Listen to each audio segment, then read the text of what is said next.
ನಮಸ್ಕಾರ ಸ್ವಾಮಿ. ನಮಸ್ಕಾರ. ಪರಿಚಯ ಆಯ್ತಾ? ಯಾರ ನೀನು? ಆ ಯಾರ ನೀನು? ನಮ್ಮ ಪರಿಸ್ಥಿತಿ ಅಲ್ಲಿಗೆ ಬಂತೀಗ. ಏನ್ ಮಾಡ್ಲಿಕ್ಕಿಲ್ಲ, ಒಂದು 5-6 ವರ್ಷ ಈ ರಗಳೆ ಬೇಡ ಅಂತ ನಾವು ಹೋಗಿದ್ದೆ. ಆ ಮಧ್ಯದಲ್ಲಿ ಬಂದು ನಿಮ್ಮಂಥವ್ರಿಗೆ ಹೀಗೆ ಹೇಳೋ ಪರಿಸ್ಥಿತಿ ಬಂತು. ಹಾಗಾಗಿ ನಿಮ್ಮಂಥವ್ರು ಯಾರ ನೀವು ಓದುವ ಗಟ್ಟಿಗೆ ಕೇಳಿದ್ರೆ 3 ವರ್ಷವೂ ಆಗ್ಲಿಲ್ಲ ನೀವು ಬಂದು. ನೀವು ಹಾಗೆ ಕೇಳುವ ಸ್ಥಿತಿ ಬಂತು. ಏನ್ ಮಾಡ್ಲಿಕ್ಕೂ ಇಲ್ಲ. ಗೆದ್ದಲ ಹುಳ ಹುತ್ತವನ್ನು ಕಟ್ತದೆ. ವಾಸವಾಗಿರುವುದು ನಾಗರಾವೇ ಬಿಟ್ಟರೆ ಗೆದ್ದಲ ಹುಳ ಅಲ್ಲ. ಈ ಉದಾಹರಣೆ ನಾವು ಕಟ್ಟಿ ಬೆಳೆಸಿದ ಕ್ಷೇತ್ರದಲ್ಲಿ ಕೂತು ನಮಗೆ ನೀವು ಯಾರ ನೀನು ಅಂತ ಕೇಳುವುದ? ಹೋಗ್ಲಿ ಬಿಡಿ, ನಾನು ಯಾರು ಅಂತ ನಿಮ್ಗೆ ಗೊತ್ತಾಗಲಿಲ್ಲ. ಸುಂದರ ಯೋಗಿ. ಸುಂದರ ಯೋಗಿ? ಯೋಗಿ ಅಂದ್ರೆ ಭೋಗಲಾಲಸೆಯನ್ನು ಬಿಟ್ಟವಾಗಿರ್ಬೇಕು. ನಮ್ದು ಹಾಗಲ್ಲ, ಭೋಗಲಾಲಸಿ ಇದ್ದವ್ರೆ. ಹೌದಾ? ಸುಂದರ ಯೋಗಿ. ಉದ್ಯೋಗ ಏನು ಅಂತ ಗೊತ್ತುಂಟ? ಏನು ಉದ್ಯೋಗ? ಮರಳು ವ್ಯಾಪಾರ. ಮರಳು ನೀವು ಮರಳೊಂದು ಅಲ್ಲದೆ ಹೋದ್ರೆ ಅಂತ ಪೌರೋಹಿತ್ಯ ಬಿಟ್ಟಿದ್ದಕ್ಕೆ ಬರ್ತಿದ್ರ ನೀವು? ಎಂತ ಸಂಪಾದನೆ ಇತ್ತು. ಒಂದು ದಿವಸಕ್ಕೆ ಪಾಪ ಎಲ್ಲ ಕಾರ್ಯಕ್ರಮ ವಹಿಸ್ಕೊಂಡು 25,000 ಒಳಗೆ ಹಾಕಿದ್ದು ಉಂಟು. ನೀವು ಅಂಥದ್ರಲ್ಲಿ ಅದನ್ನ ಬಿಟ್ಕೊಂಡು ಬರ್ತೀರಿ ಅಂತಾದ್ರೆ ನಿಮಗೆ ಮರಳೇ ಬಿಟ್ಟರೆ ಬೇರೆ ಅಂತದ್ದು ಇಲ್ಲ. ಇದೊಂದು ನಿಮ್ಗೆ ಹುಚ್ಚಿ ಹಿಡಿಸಿದ್ರಲ್ಲ, ಓಯ್ ಅದೆಲ್ಲ ಇದ್ದು ಮರಳು ವ್ಯಾಪಾರ ಬೇಡ. ಸುಲಭದಲ್ಲಿ ನಿಮ್ಗೆ ಅರ್ಥ ಆಗಬೇಕು ಅನ್ನೋ ಕಾರಣಕ್ಕಾಗಿ ಹೇಳ್ತೆ, ಹೊಯ್ಗಿ ವ್ಯಾಪಾರ ನೋಡಿ ನಮ್ದು. ಓ ಸಿಕತ. ಅದು ಸಿಕ್ಕತ್ತ ಅಂತ ನಾವು ಕಾಯ್ತಿತ್ತೀಗ. ಸಿಕತ ಅಂದ್ರೆ ಮರಳು ಈಗ ಸಿಗುವುದಿಲ್ಲ ವಾಯ್.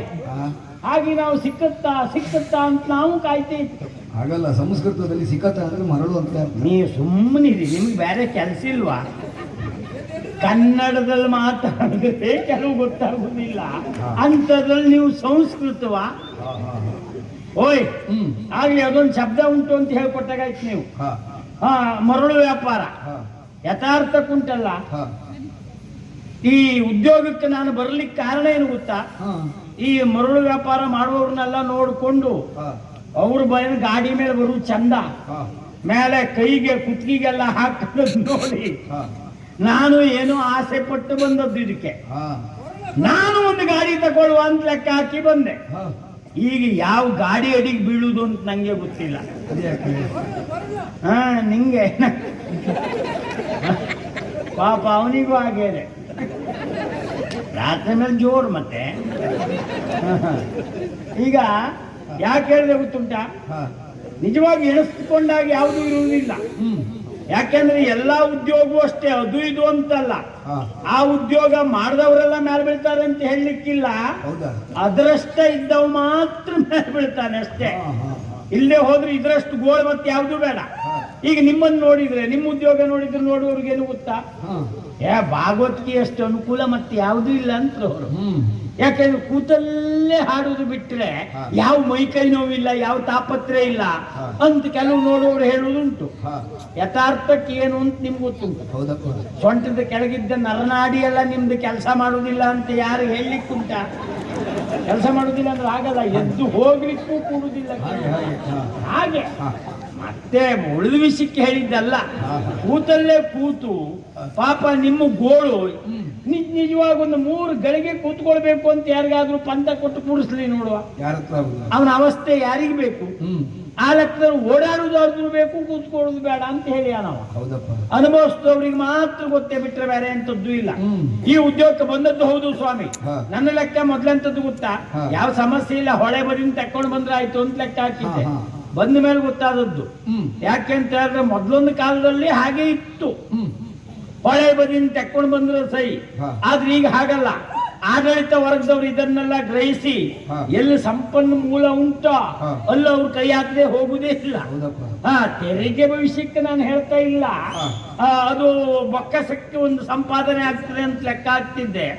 ಹಾಗಂತ ಅದು ತಕೊಂಡು ಬರಬೇಕು ಅಂತ ಆದ್ರೆ, ಮರಳು ತೆಗಿಬೇಕು ಅಂತ ಆದ್ರೆ ಪರವಾನಗಿ ಬೇಕು, ಒಪ್ಪಿಗೆ ಪತ್ರ ತಕೊಳ್ಬೇಕು ಅಂತ ಆದ್ರೆ ಒಂದು ತಿರುಗಾಟದಲ್ಲಿ ಆಗ್ತದ? 10-15 ತಿರುಗಾಟ ಮಾಡ್ಬೇಕು, ಹಾ. ಅಧಿಕಾರಿಗಳ ಕೈಕಾಲೆಲ್ಲ ಹಿಡಿಬೇಕು, ಹಾ. ಅವ್ರ ಹೆಂಡ್ರಿಗೆ ಅವ್ರ ಸೀರೆ ಉಡ್ಸುದಿದ್ರೆ ಹಾ. ನಾವು ಖರ್ಚಿಗೆ ಕೊಟ್ಟು ಅದನ್ನ ತಗೊಂಡು ಬರ್ಬೇಕು. ನೋಡಿ, ಹಾ, ತರುವುದೌದು, ಹಾ, ತಂದಿಲ್ಲ ಹಾಗೆ ಕೆಲಸದವ್ರನ್ನೆಲ್ಲ ಹುಡಿಕೊಂಡು ಹಾ, ನೀರಿಗೆ ದೋಣಿ ಇಳಿಸುವಾಗ ಹಾ. ನಿಲ್ಸಾಯ್ತು ಅಂತ ಸುದ್ದಿ ಬಂತು. ಹಾ, ಅವ್ರ ಕರ್ಮ ತೀರ್ಲಿಕ್ಕೆ ನಿಲ್ಸುದು ಯಾಕೆ ಮತ್ತು ಕೊಡುವುದು ಯಾಕೆ? ಹಾ. ಒಂದಕ್ಕೊಂದು ಸಂಬಂಧ ವಿಚಿತ್ರ ಆದದ್ದು. ಹ್ಮ್. ಈಗ ಮರಳು ತೆಗೆಯುವುದು ಅಂತ ಆದ್ರೆ ಪರಿಸರ ಹಾಳಾಗ್ತದೆ, ಹಾ, ಅದರಿಂದ ಹಾನಿ ಅಂತ ಆದ್ರೆ ಹಾ. ಯಾವ ಕಾರಣಕ್ಕೂ ತೆಗಿಲಿಕ್ಕೆ ಬಿಡಬಾರದು. ಹಾ. ಆಗ ಮನೆ ಕಟ್ಟುವವರು ಜಾಗ್ರತೆ ಮಾಡ್ತಾರೆ, ಹೇಗೂ ಮರಳು ಸಿಗುವುದಿಲ್ಲ, ಹ್ಮ್. ಮಣ್ಣಿನ ಗೋಡೆ ಆದ್ರೆ ಮಣ್ಣಿನದ್ದು ಹಾ. ಏನಾದ್ರೂ ಮಾಡ್ಕೊಳ್ತಾರೆ. ಹೌದಪ್ಪ. ಇದು ಹಾಗಲ್ಲ, ಹಾ. ಮತ್ತೆ 3 ತಿಂಗಳಿಗೆ ಇವ್ರು ತೆಗಿಲಿಕ್ಕೆ ಬಿಡ್ತಾರೆ ನೋಡಿ. ಹಾ. ಇದು ಸಮಸ್ಯೆ ಆದದ್ದು ಅದು ನಮಗೆ. ಹಾ. ಹಾಗೆ ಹಾ. ತೆಗಿಲಿಕ್ಕೆ ಕೊಡ್ತಾರೆ ಅಂತ ಆದ್ರೂ ಅವ್ರದ್ದು ಕೆಲವೊಂದು ನಿರ್ಬಂಧನ ಉಂಟು. ಹಾ. ಅದು ಹೇರಿಯೇ ಕೊಡುದು. ಹ್ಮ್. ದಿವಸಕ್ಕೆ 10 ಗಾಡಿ ತೆಗಿಬೇಕು ಅಂದ್ರೆ 10 ಗಾಡಿ, ಹಾ. 11 ಗಾಡಿ ತೆಗಿಲಿಕ್ಕಿಲ್ಲ. ಹಾ. ನಮ್ಗೆ 10 ಗಾಡಿ ತೆಗೆದು ಹೊಟ್ಟೆ ತುಂಬುದಿಲ್ಲ. ಹಾ. ಕೇಳಿ, ಹಾ. ಇಂಥವರಿಗೆಲ್ಲ ಕೊಡ್ಬೇಕಾದವರಿಗೆಲ್ಲ ದ್ವಾರಪಾಲಕರಿಗೆ ಮತ್ತೆ ಈ ಬಂಟಗಳಿಗೆಲ್ಲ ಕೊಟ್ಟು ಹ್ಮ್. ಏನಾದ್ರೂ ನಮಗಾಗಬೇಕು ಅಂತ ಆದ್ರೆ ಹ್ಮ್. ಆ 10 ಪರವಾನಗಿ ನಾವು 18 ಹೊಡೆಯುವುದೇ. ಹೌದಾ? ಆ? ಆ. ಹ್ಮ್. 9 ಹೊಡೋದ್ರಲ್ಲಿ ಹಾ ಆಗ್ಲಿ, ಒಂದು ಇಂಥದ್ದಿದ್ರೆ ನಮಗೂ ತಾಪತ್ರೆ ಕಡಿಮೆ. ಮನೋರಂಜನೆಗೆ ಅವರೇ ವಸ್ತು ಹಾಕ್ರೆ ಮತ್ತೆ ನಮ್ಗೆ ಅನುಕೂಲ ಅಲ್ಲ. ಮತ್ತೆ ಬೇರೆ ಬೇಡ ಪಾಪ. ಯಾಕೆ ಹೇಳ್ತೇನೆ ನಾನು, ಹಾಗೆ ನಾವು ತಕ್ಕೊಂಡು ಹೋಗ್ಬೇಕು ಅಂತ ಆದ್ರೆ ನಾವು ಹೊಡೆಯಲೇಬೇಕಾ? ಹಾ. ಹೊಡೆಯಬೇಕು ಅಂತಾದ್ರೆ ನಾವು ಅಕ್ರಮವಾದ ವ್ಯವಹಾರ ಮಾಡಬೇಕಾಗ್ತದೆ. ಹಾ. ಇದು ಕಲಿಸಿದ್ದು ಅವರೇ ನಮಗೆ. ಹಾ. ಹಾಗೆ ಗಾಡಿ ತುಂಬಿಕೊಂಡು ಹೋಗುವಾಗ ಎಲ್ಲಾದ್ರೂ ಹಿಡಿದ್ರ ಹಾ. ಗಾಡಿ ಹೋಯ್ತೆ. ಹೌದಾ? ತಕೊಂಡೋಗಿ ಇಟ್ಕೊಂಡ್ರೆ ಯಾವ ಕಾರಣಕ್ಕೂ ಬಿಡ್ಲಿಕ್ಕಿಲ್ಲ ಅವರು. ಹ್ಮ್. ಅವ್ರು ಹಾಕೋ ದಂಡ ಉಂಟಲ್ಲ, ಹ್ಮ್. ಹೊಯ್ಗಿ ಗಾಡಿ ಎರಡೂ ಮಾರಿದ್ರು ಸಾಕಾಗುದಿಲ್ಲ, ಅಷ್ಟಾಗ್ತದೆ. ಓಹೋ. ಯಾಕಂದ್ರೆ ದಂಡವೇ ಹಾಗೆ. ಹಾ. ಆದ್ರೆ ನಾವು ಬುದ್ಧಿವಂತಿಕೆ ಮಾಡ್ತೇವೆ, ಪ್ರಶ್ನೆ ಬೇರೆ. ಹಾ. ನಾವು ಅಂತ ಗಾಡಿ ತಕೊಳ್ಳೋ ಗಾಡಿ ಅಂತದ್ದು ಗೊತ್ತಾ? ಹಾ. ಅದು ಮತ್ತೆ ಪ್ರಪಂಚದ ಬೇರೆ ಯಾವ್ದಕ್ಕೂ ಬರ್ದೇವ್ದ ಗಾಡಿನೇ ತಗೊಳ್ಳೋದು ನಾವು. ಹಾ. ಹಾ. ಎಲ್ಲಾದ್ರೂ ಅವ್ರು ಹಿಡಿದ್ರು ಉಂಟಲ್ಲ, ಹಾ. ಹಿಡಿದ್ರು ತಕೊಂಡೋಗಿ ಅವ್ರು ಇಟ್ಕೊಂಡ್ರೆ ಹಾ. ಅದನ್ನು ದೂಡ್ಬೇಕೇ ಬಿಟ್ರೆ ಮತ್ತು ಅದು ಮುಂದೆ ಹೋಗ್ಲಿಕ್ಕಿಲ್ಲ. ಹಾ. ಅಂತ ಗಾಡಿನೇ ತಕೊಳ್ಳೋದು ಯಾಕೆ? ಯಾಕೆ? ಈಗ ಇಲ್ಲಿ ನಿಂತೆಷ್ಟು ದೂರ ಹೋಗ್ಬೇಕು ಅಂದ್ರೆ ಅಲ್ಲಿವರೆಗೆ ಹೋಗು ಮಟ್ಟಕ್ಕೆ ಮಾತ್ರ ಸರಿ ಇರ್ತದೆ. ಹಾ. ಈಚೆ ತರಬೇಕಿದ್ರೆ ಅದು ಸರಿ ಮಾಡ್ಕೊಂಡೇ ತರಬೇಕು. ಹಾ. ಅಂತ ಗಾಡಿಯೇ ಇಟ್ಕೊಳ್ಳುದು ಇದಕ್ಕೆ. ಹಾ. ಇಲ್ಲೇ ಹೋದ್ರೆ ಸಾಲ ಮಾಡಿ ಆದ್ರೂ ಹೊಸ ಗಾಡಿ ತಕೊಳ್ಬಹುದು, ಹಾ. ದೊಡ್ಡ ಕತೆ ಅಲ್ಲ. ಹಾ. ಇವರು ಉಪದ್ರ ಉಂಟು ಎನ್ನುವ ಕಾರಣಕ್ಕಾಗಿ ನಾವು ಹೀಗೆ ಮಾಡುದು. ಹಾ. ಹೀಗೆ ಹಗಲೆಲ್ಲ ಹೊಯ್ಗೆ ತೆಗೆಯುವುದು ಹೌದು ಸ್ವಾಮಿ, ಹಾ. ತೆಗೆದು ಒಂದು ಕಡೆಗೆ ಹಾಕ್ತೇವೆ ಹಾ. ನಿಮ್ಮಂತವ್ರ ಮನೆಗೆ. ಹಾ. ಆದ್ರೆ ರಾತ್ರಿ ಏನ್ ಮಾಡುದು? ಹಾ. ಈಗ ಅಲ್ಲಿ ಮತ್ತೆ ಹೊಯ್ಗೆ ತೆಗಿಲಿಕ್ಕೆ ಬಿಡುವುದಿಲ್ಲಲ್ಲ. ಹೌದು. ಆಗೇನ್ ಮಾಡ್ತೇವೆ ಗೊತ್ತಾ? ಹಾ. ಹಗಲು ಎಲ್ಲ ಹಾಕ್ತೇವೋ, ಹಾ. ರಾತ್ರಿ ಅಲ್ಲಿಂದಲೇ ತೆಗೆಯುವುದು. ಮತ್ತೆ ಅಷ್ಟು ತೆಗಿತೀರ? ಅಷ್ಟು ತೆಗೆದ್ರೆ ಮಗ ಹೋದ್ನೆ. ಹಾ. ಒಂದೊಂದ್ ಕಡೆಗೆ 10-20 ಮುಟ್ಟಿ ತೆಗೆದು ಹಾ. ಮತ್ತೊಂದು ಗಾಡಿ ಮಾಡುದು ನಾವು. ಹಾ. ಹಾ. ಹವಯ್, ಹಾ. ಇದು ಒಂದ್ ನೆನ್ಪಿಟ್ಕೊಳ್ಳಿ. ಹಾ. ನಾನು ಹೀಗೆ ಮಾಡ್ತೇ ಬಿಟ್ರೆ ಹೊಯ್ಗೆ ವ್ಯಾಪಾರ ಮಾಡುವವರೆಲ್ಲ ಹಾಗೆ ಮಾಡ್ತರು ಅಂತ ಹೇಳಲಿಲ್ಲ ನಾನು. ಹಾ. ಹಾ. ಹಾ. ನಾಳೆ ಅದೊಂದು ಗೋಳ್ ಬೇಡ. ಹಾ. ಮತ್ತೆ ಹೊಯ್ಗೆ ವ್ಯಾಪಾರದವರೆಲ್ಲ ಒಟ್ಟಾಕಡೆ ಪಾಪಿ ಮಗನೆ ನಿನ್ನೆ ಎಂತ ಬೋಗದೆ ನೀನು, ಅಲ್ಲ ವಿಚಾರ ಹೇಳೋದು. ಆ ಗೋಳ್ ಬೇಡ. ಆದ್ರೆ ನಾನು ಮಾಡುದು ಹೀಗೆ, ಹಾ. ಆಚೆ ಕಡೆ ತೆಗಿಲಿಕ್ ಬಿಡದೆ ಹೋದದ್ರಿಂದ ಹಾ. ಹಾಕದಲ್ಲೇ ತೆಗೆಯುವುದೇ ಬಿಟ್ಟರೆ ಬೇರೆ ದಾರಿ ಇಲ್ಲ. ಹಾ. ಮತ್ತೊಂದು ಉಪದ್ರ ಶುರುವಾಗಿದೆ ಮಾರೇದ. ಹಾ. ಈ ಹೊಯ್ಗೆಯಲ್ಲೂ ಚಪ್ಪೆದು ಉಪ್ಪಿನದ್ದು ಅಂತ. ಹೌದಾ? ಹೌದಪ್ಪ. ಹಾ. ಅದು ಎಲ್ಲಿವರೆಗೆ ಅಂತ ಹೇಳಿದ್ರೆ ಹಾ. ಪರೀಕ್ಷೆ ಮಾಡ್ತಾರೆ. ಹೊಯ್ಗೆ ನಾ ಪರೀಕ್ಷೆ ಮಾಡುದಲ್ಲ, ಹಾ. ಹೊಯ್ಗೆ ಹಾಕ್ಸ್ಕೊಂಡವ್ರೆ ಹೇಗೆ ಬನ್ನಿ? ನಮ್ಮ ಮುಂದೆ ಬಾಯಿಗೆ ಹಾಕ್ಸಾಯ್ತರು ಅವ್ರು. ಹೊಯ್ಗೆ ನಾವು ಆದಷ್ಟು ಅವ್ರು ಬಾಯಿಗೆ ಹಾಕದೆ ಹೋದಾಗ ತಪ್ಪಿಸ್ತೇವೆ. ಹಾ. ಛೆ ಛೆ ಛೆ ಛೆ, ದಯವಿಟ್ಟು ಬಾಯಿಗೊಂದು ಹಾಕ್ಬೇಡಿ, ಅದು ನಾಯಿ ಎಲ್ಲ ಹೊಲಸು ಮಾಡಿದ್ದು ಅಂತ ಹೇಳುದು. ಅಷ್ಟು ಹೇಳಿದ್ರು ಅವ್ರು ಬಾಯಿಗೆ ಹಾಕುದು. ಹಾ. ಹಾ. ಹಾ. ಹಾಕೊಂಡು ಉಪ್ಪು ಉಂಟಲ್ಲ ಅಂತ ಹೇಳ್ತಾರೆ. ಹಾ.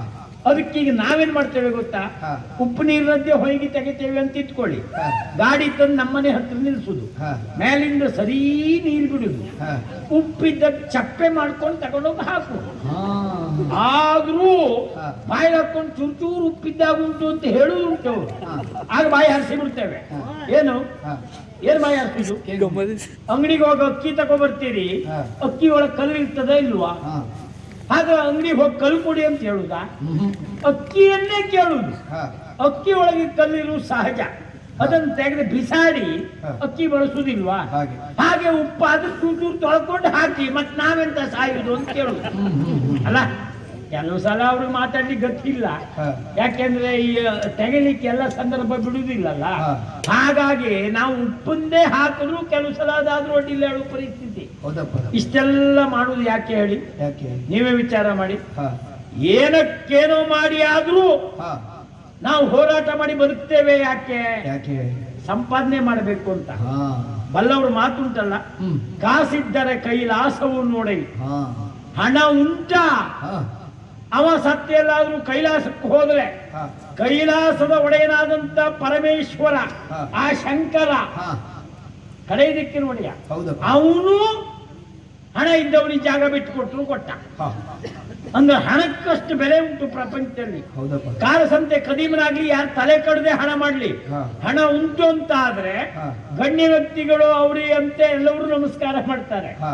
ಇದು ಹಣಕ್ಕಾಗಿ ಬಿಟ್ಟರೆ ಬೇರೆ ಏನೂ ಇಲ್ಲ. ಹಾ. ಅದೇ ಒಬ್ಬ ಧರ್ಮಿಷ್ಠ, ಹಾ. ಸತ್ಯವಂತ, ಪಾಪದವ ಅಂತ ಆದ್ರೆ ಹಾ. ಅವನಲ್ಲಿ ಹಣ ಇಲ್ಲ ಅಂತ ಆದ್ರೆ ಯಾವ ಬೆಲೆ ಕೊಡುವುದಿಲ್ಲ. ಹ್ಮ್. ಅವನು ಪಾಪದವ ಅಂತ ಹೇಳಿ ಯಾರೇ ಬಿಟ್ರೆ ಹಾ. ಹೆಚ್ಚಿನ ಬೆಲೆ ಇಲ್ಲ. ಹಾ.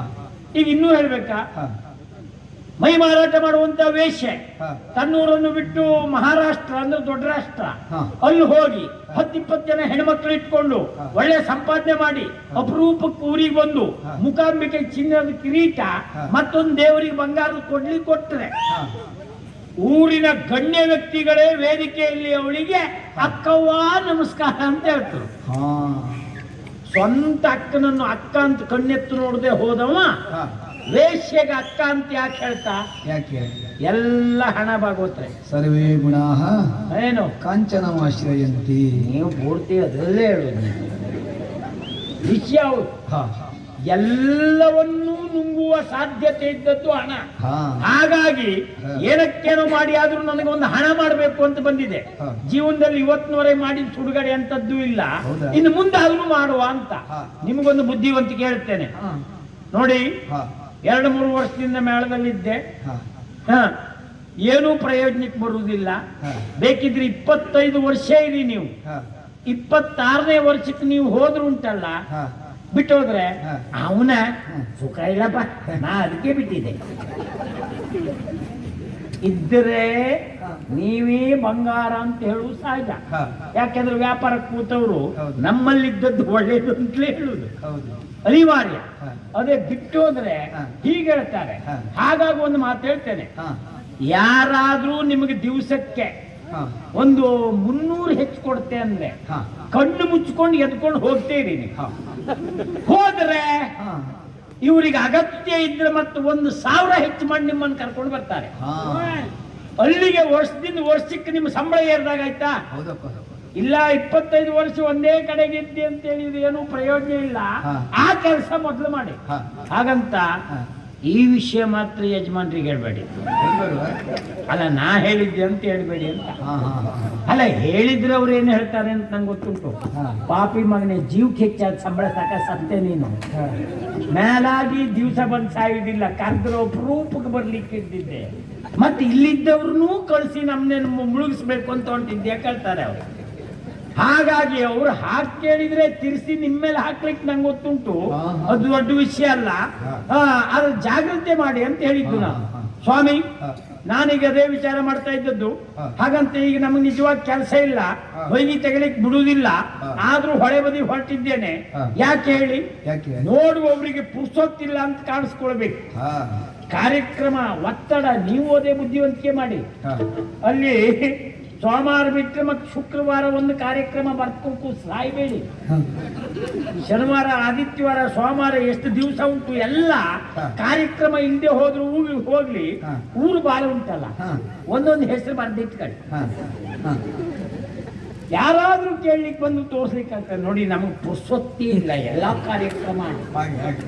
ಆಗ ಅವ ಹೇಳ್ತಾ ಇಲ್ಲ, ಎಂಥದ್ದನ್ನು ಮಾಡಿ ನಮಗೊಂದು ಬರ್ಬೇಕು. ಅಲ್ಲ, ನಿಮಗೆ ಬರ್ಬೇಕು ಅಂದ್ರೆ ಆಚೆ ಕಡೆ ತಪ್ಪಿಸ್ಬೇಕಾಗ್ತದೆ. ಹಾ.